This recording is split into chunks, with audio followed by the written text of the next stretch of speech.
우리 옆에 분과 한번 인사하겠습니다. 사랑합니다. 축복합니다. 이렇게 또 만나서 뵙게 되어 감사합니다.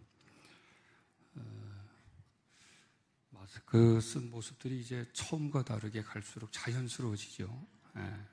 찬양대도 그냥 다 흰색으로 이렇게 해서 마스크 쓰고 찬양을 하는데 이게 힘듭니다, 사실은.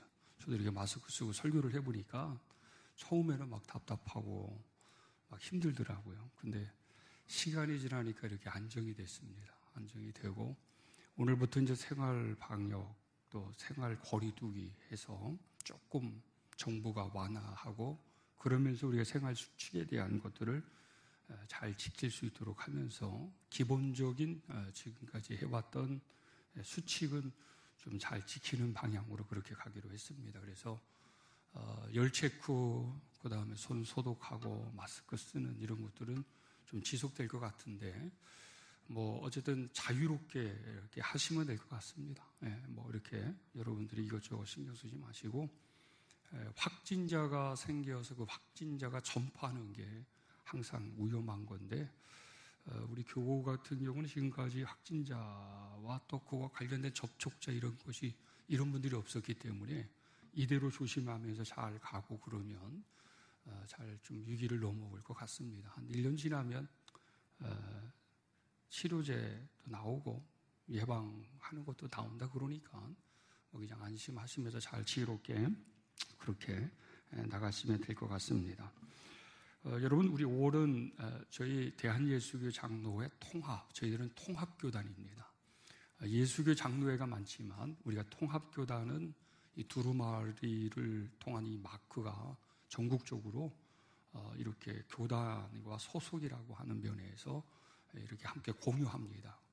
물론 요즘은 신천지들이 또 우리 교단 마크를 인용해서 역기능적인 것으로 문제를 일으키는 경우도 있지만 우리 통합교단이 1년에 기념주일로 제정해서 지키도록 권고하는 기념주일이 많습니다. 5월달 같은 경우도 기념주일이 많지만 모든 교회들이 다 그 기념주일을 제정된 것을 다 지킬 수는 없어요. 그러나 저희는 어버이 주일이나 어린이 주일 정도는 이 가정의 달에 지키려고 합니다. 뭐 스승의 주일도 있고 또 기타도 있습니다.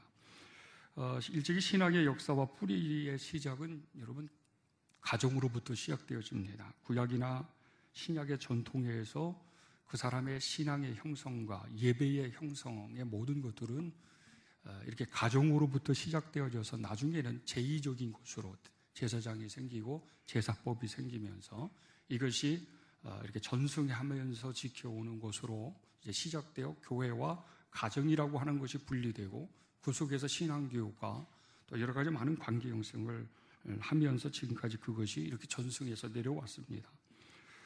어쨌든 이 가정의 달에서 우리가 성경에서는 유교 전승에 못지않게 기독교는 부모 공경이라고 하는 거, 이것을 굉장히 강조하고 있습니다. 왜 그렇습니까? 눈에 보이는 부모님을 제대로 공경하지 않으면서 눈에 보이지 않는 부모님을, 보이지 않는 하나님을 섬긴다고 하는 거, 이것은 이렇게 어불성설과 같다라고 하는 그런 가르침이 있을 정도로 상당히 중요시 여기고 하나님께서 기뻐하시는 것 중에 하나입니다. 이 공경이라고 하는 이 부분이 위로는 하나님과 아래로는 사람의 관계 속에서 어른과 부모님과 그리고 형제, 우애, 이런 어떤 측면이 우리 기독교 신학이나 성경에서 항상 교훈하고 또 중요시 여기는 영역과 부분들이 많이 있습니다.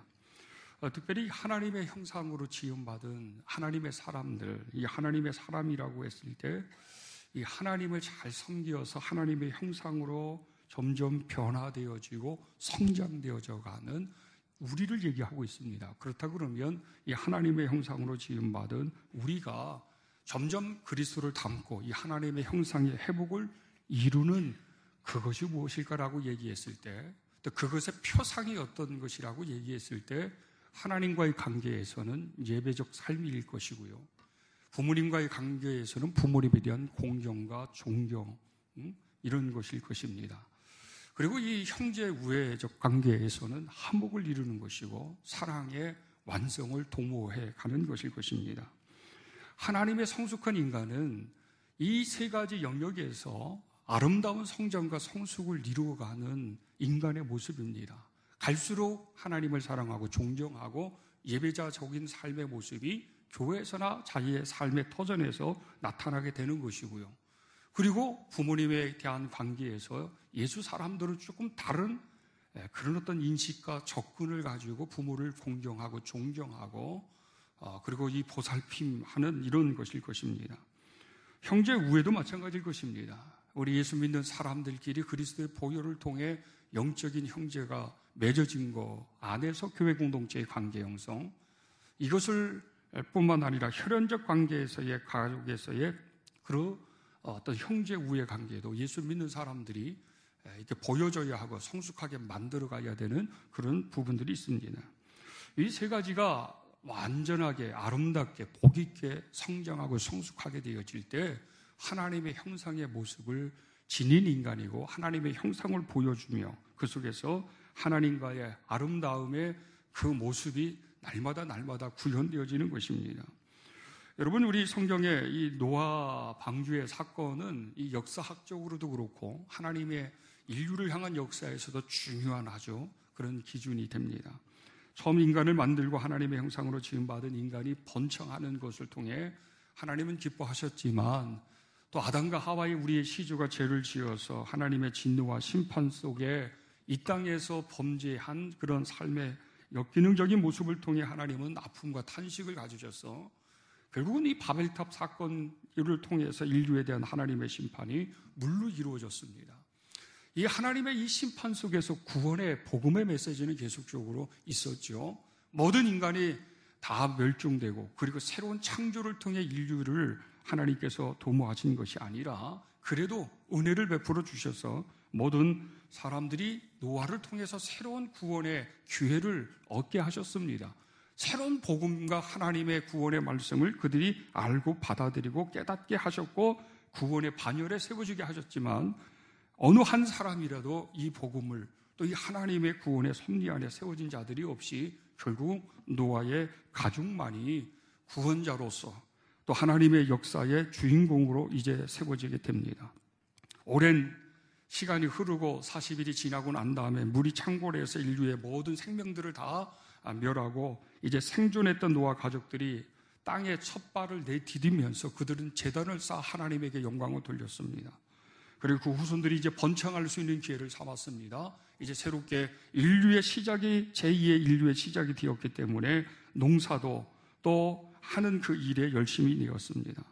포도 농사를 진 노아가 이 포도주를 마시고 취해서 하체를 벗은 채로 잠을 잤을 때 둘째 아들이 그 아버지의 모습을 보면서 또 나머지 셋째 아들이 그 아들의 둘째 이야기를 듣고 와서 아버지를 이렇게 대하는 이런 태도 여부에 따라서 이 후손 가운데 나타나는 하나님의 축복과 그리고 후손들이 받을 수 있는 복이 확실하게 구분되어지게 되어집니다. 결국은 여러분 단순한 것 같아도 뭐 아버지 벌거벗은 모습을 보고 뭐 이렇게 봤다고 해서 그것이 불경건하고 아버님에 대한 존경과 공경을 행하지 않는 것처럼 여겨지지만 성경에서는 그런 차원이 아닙니다. 그가 본 아버지의 형태뿐만 아니라 그로 인해서 그 아버지를 대하는 그 본질에 있어서 아름답지 못하고 올바르지 못한 이 부분에 대한 종합적 개념에서 그렇게 이야기를 하고 있는 것이었습니다. 사실은 성경에서 이 부모 공경이라고 하는 거에서 가장 핵심은 두 가지의 단어일 것입니다. 존경과 공경이라고 하는 차원일 것입니다. 이 공경이라고 하고 존경이라고 하는 것이 위로는 하나님과의 관계에서도 마찬가지예요. 여러분이 하나님을 공경하십니까? 혹시 여러분 하나님 존경하십니까? 그래서 하나님을 존경하도록 하는 계명 중에 1계명부터 4계명까지 하나님의 존경이라고 하는 거, 하나님의 공경이라고 하는 것들이 거기에 다 포함되어져 있습니다. 함부로 하나님의 일을 망령되이 부르지 말고 안식일 거룩하게 지키고 하나님 외에 다른 신 섬기지 마. 이것은 하나님을 존경하는 자에 대한 하나님의 아주 귀한 교훈이에요. 이 공경이라고 하는 것도 그런 차원입니다. 인간이 하나님에게 행해야 되는 기본적인 이런 영역들입니다. 우리 무국교회가 70년을 넘어서 100년을 내다봅니다. 올해는 우리 무국교회 조직 가운데 교회 장기발전위원회라고 하는 조직을 만들어서 올해와 내년 2년 동안에 각 분야별로 심도 있는 토론회와 함께 기도로서 2년 동안 영역별로 해서 2년 후에는 우리 교회 장기발전 계획서 책을 발간해서 그 매뉴얼대로, 그 목표대로, 비전대로 교회를 운영하자. 그리고 후대들에게 그것을 물려주는 이런 계획을 가지고 시작을 했습니다. 이 장기발전을 하려고 그러면 담임 목사님의 목회 철학과 그 교회의 철학이나 신학이 굉장히 중요해요. 어떤 가치를 설정하고 그 가치에 맞는 이 목회 계획과 장기적인 어떤 발전을 교회가 꾀해야 할 것인가. 이것은 신학적인 것이기도 하고, 그리고 모든 사람들이 우선순위로 여겨서 가치를 설정하는 것에 있어서 함께 공감해야 될 것이라고 말할 수 있습니다. 저는 목회를 하면서 사실은 이런 핵심 가치에 대한 것들을 나름대로 이렇게 정리를 하고 있는 문서가 있습니다.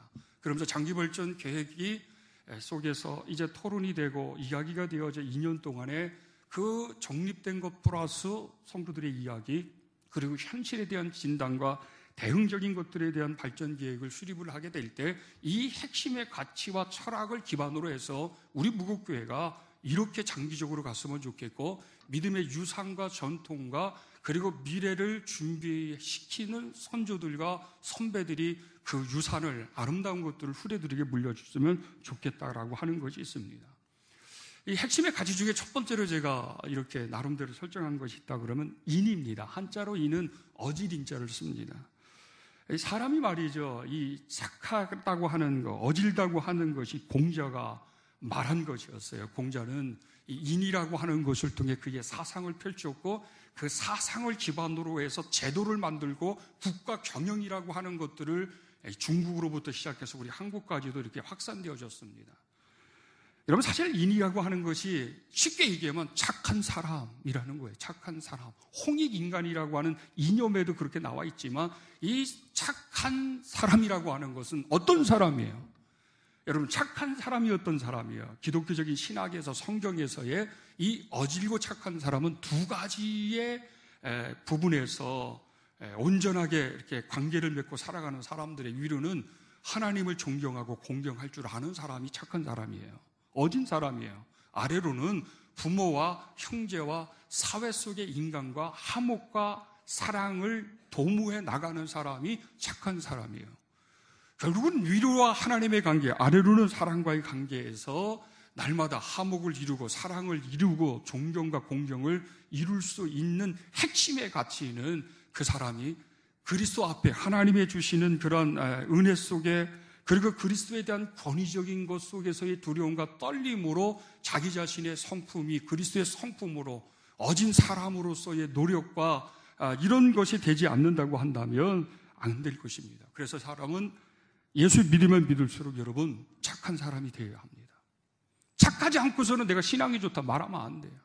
방언을 하고 예언을 하고 병을 고치고 해도 그 사람이 가정에서나 사회에서나 교회 속에서 착함이라고 하는 이 선이 관계에서 나타나지 아니하면 여러분 울리는 꽹과리와 같습니다. 그렇기 때문에 예수를 믿으면 영성이 있을수록 그 믿음이 수준이 성숙할수록 교회 공동체나 사회 속에서나 가정 속에서도 어짐이라고 하는, 어질다고 하는, 착하다고 하는 이런 부분이 여러분 인정받을 때 비로소 하나님의 사람으로 우리가 세워져 가는 것입니다.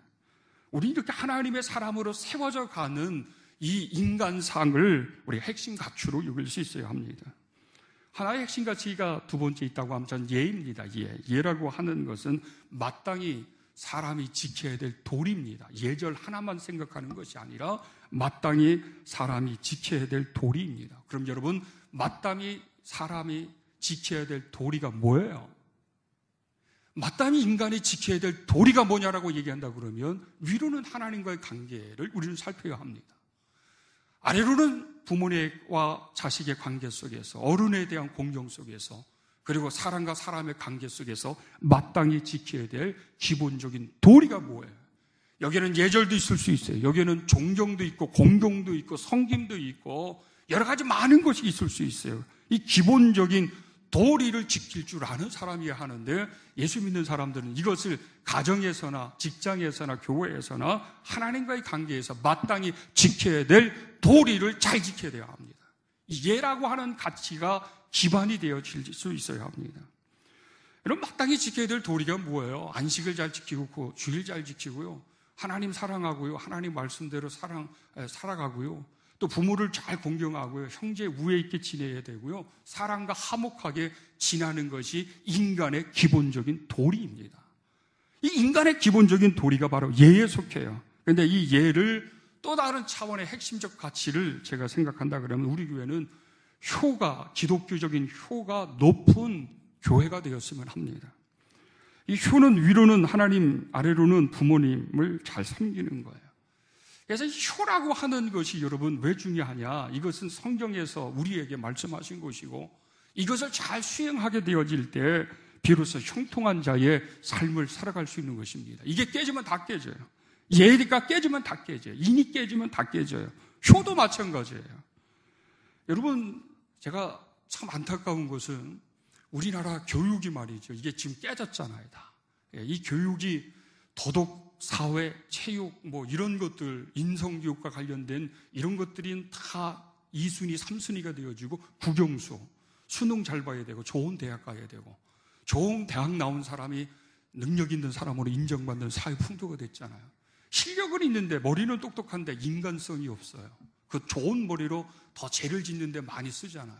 정치인들, 경제인들 중에 사회적인 어떤 리더자들 중에는 좋은 대학 나오고 머리가 똑똑하고 IQ가 높이고 그런 사람들이 인품이 안 되고 여러분 이 기본적인 이런 것들이 안 되어져서 많은 문제를 일으키는 경우들을 많이 볼 수 있습니다. 이 기독교는 말이죠. 이 효에 대한 것들을 진지하게 벌써 준비해야 합니다. 준비된 교회들은 벌써 그것을 이루는 교회들이 많이 있어요. 이 효 어떻게 할 것인가? 우리 부모님에 대한 공경을 어떻게 할 것이고 가정에서 이루지 못하고 국가에서 책임지지 못하는 것들을 교회는 어떻게 이것을 기독교적인 신학으로 접근해서 대안하며 돌보고 하나님의 영광과 하나님의 나라의 임하심을 만들어낼 수 있을 것인가? 이것을 우리는 깊이 생각해야 합니다. 효 다음에 중요한 핵심 가치는 사랑입니다. 이것을 애입니다. 애. 이 사랑이라고 하는 것은 그리스도께서 완성을 시키셨고 우리가 완성해야 되는 부분 아니겠습니까? 이 사랑은 여러분 가장 중요한 이 어떤 기독교의 본질이고 속성입니다. 그래서 모든 것들이 사랑이 완성이 되어지면 국가나 가정이나 교회는 그 현실의 문제를 극복해 나갈 수가 있습니다. 코로나가 아무리 지금 세계 경제를 위협하고 생명의 위협 속에 불안을 갖는 일이라 할지라도 이 사랑의 관점으로 서로 간의 협력과 대응을 해야지요. 누구 코로나 걸리고 싶어서 걸립니까? 여러분 생각해 보세요. 이런 댓글 같은데 신문 보면 막말을 하기 시작하는 거 보면 참 사람들이 인간 같지 않는 사고와 말을 하는 사람이 너무 많아요. 코로나 걸리고 싶은 사람 누가 있어요? 조심해야 되는데 조심하지 않고 싶은 사람이 누가 있겠어요? 어쩌다 보면 그렇게 걸린 거예요. 어쩌다 보면 또 그렇게 된 거예요. 그러면 서로 간에 그 문제를 바라보고 해결하는 것들이 좀 달라야 되잖아요. 그 다른 게 뭐예요? 사랑이 아니고서는 안 돼요. 여러분, 사랑이 아니고서는 안 돼요.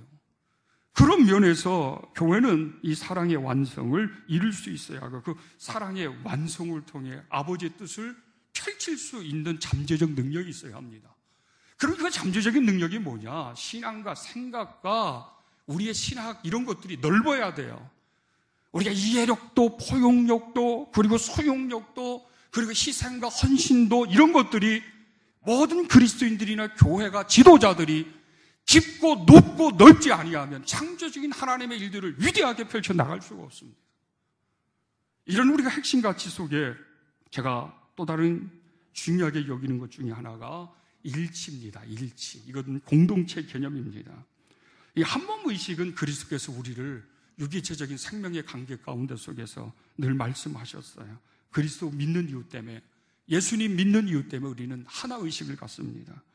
그래서 이 공동체 의식이 이 한몸 의식이 우리들의 핵심 가치가 되어질 때 이런 거죠. 혈연적인 것보다 예수 믿는 그런 형제 우애 신앙적 관계 형성이 혈연적인 관계보다 높다는 사실 제가 늘 강조하잖아요.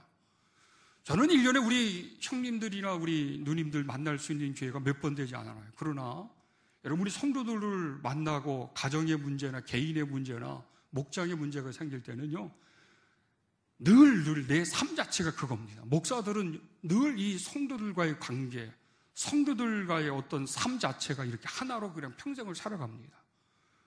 그 따져보면요, 우리 형님들보다, 가족보다도 더 만나고 더 인생의 고민이나 어려움을 당할 때 낮이나 밤이나 먼저 뛰어가고 하는 것들이 여러분 더 높아요. 이 이유가 뭐예요? 직업의식 이 때문에 그런 것이 아니라 이 예수 믿는 이유 때문이잖아요. 목사이고 양이고 우리가 주의 자녀이고 형제라고 하는 이유 때문에 그런 것입니다.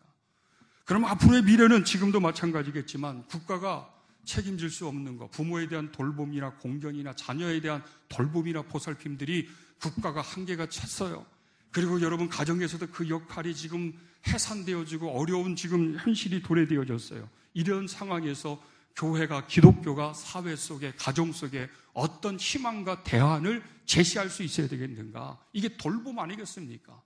이게 공경 가운데 부모님에 대한 공경 속에 부모님을 부양하는 것, 돌본다고 하는 이런 면에서 살펴본다고 그러면 국가가 할 수 있는 일, 가정이 할 수 있는 일이 있지만 교회가 할 수 있는 일이 무엇일까라고 하는 또 다른 우리의 대안과 우리의 사명과 비전이라고 하는 것들을 생각하게 되어집니다.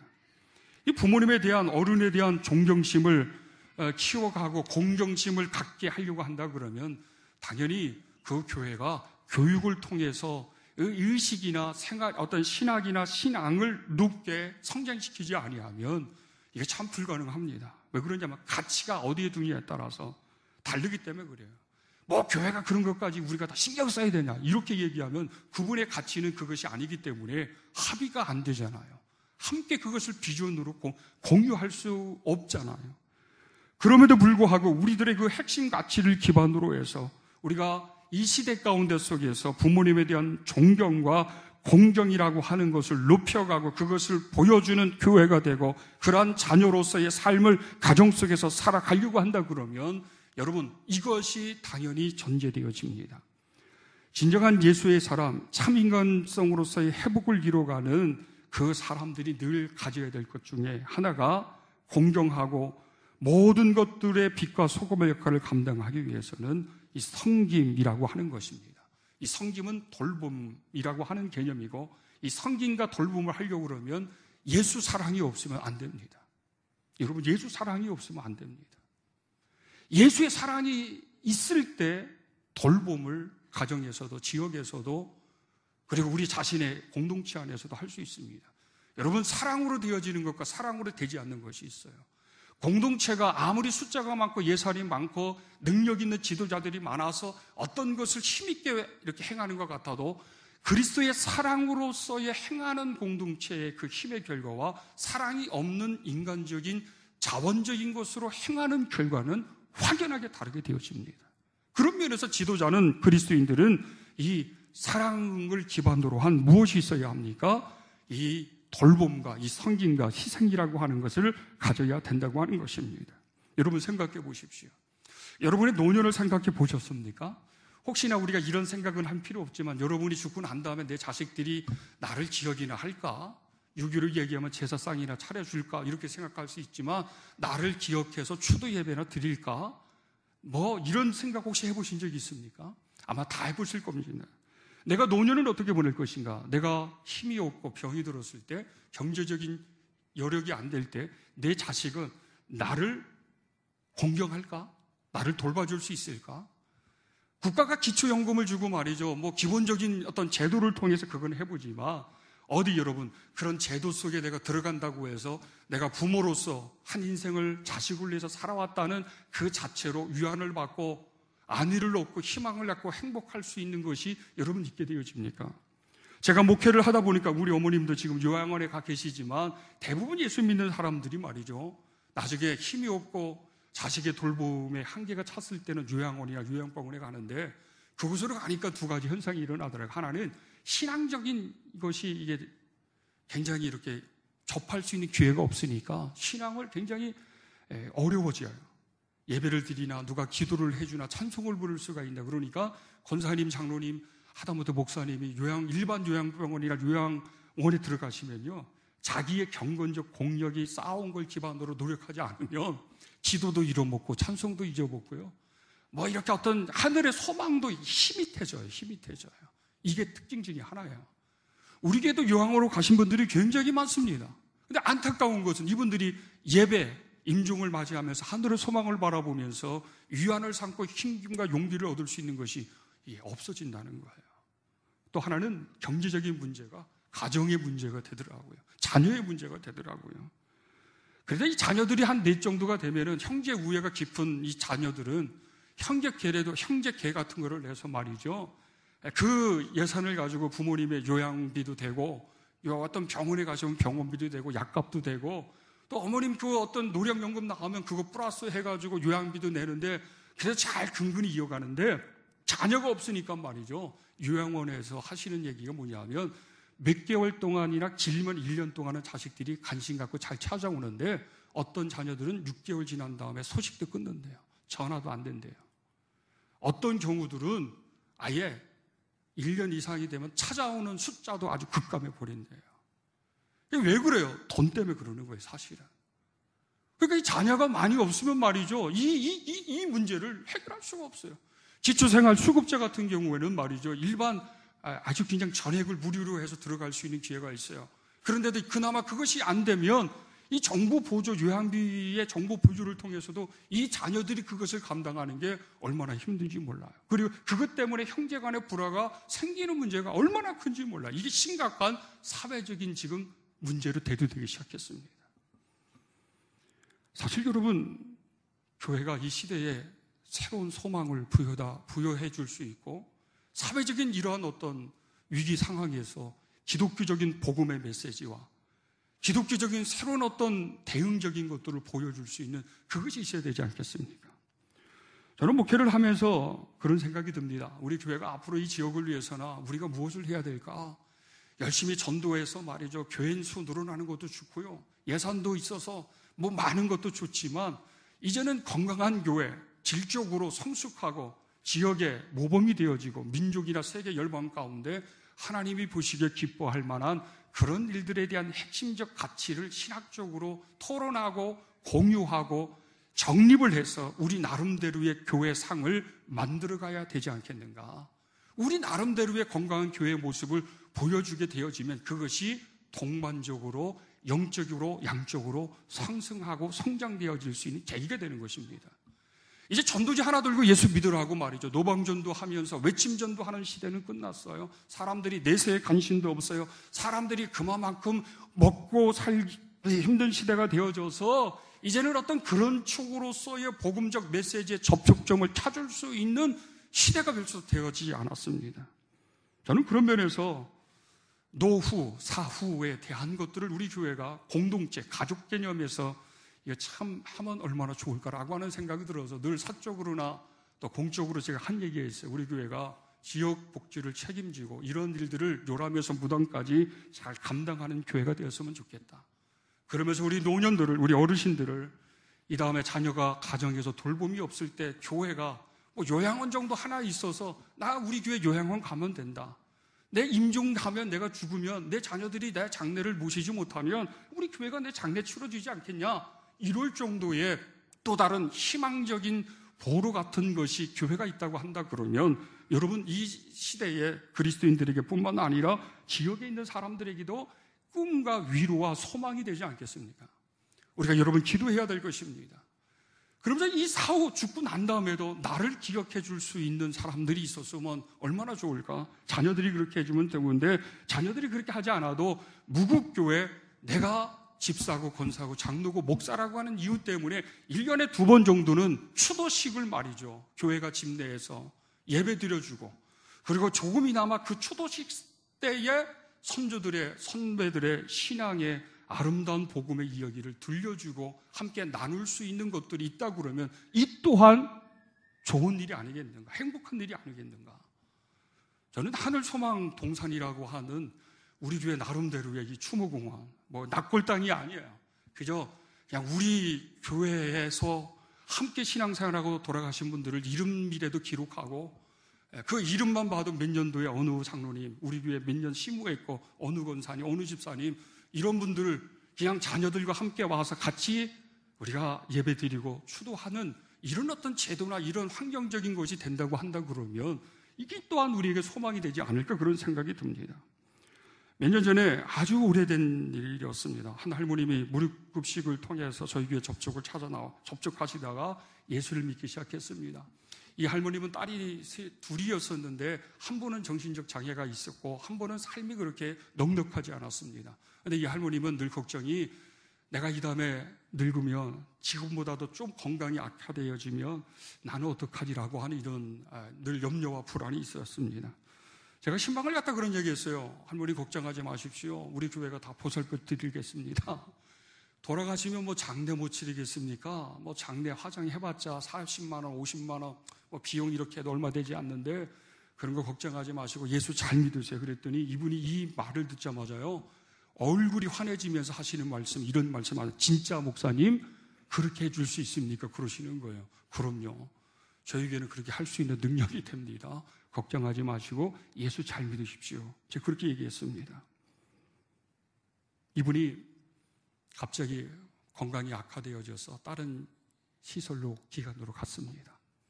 다행히 이분은 기초생활 수급이 되어져서 무료 국가 요양시설로 갔습니다. 그런데 제 안에는 늘 부담과 짐 같은 것이 있습니다.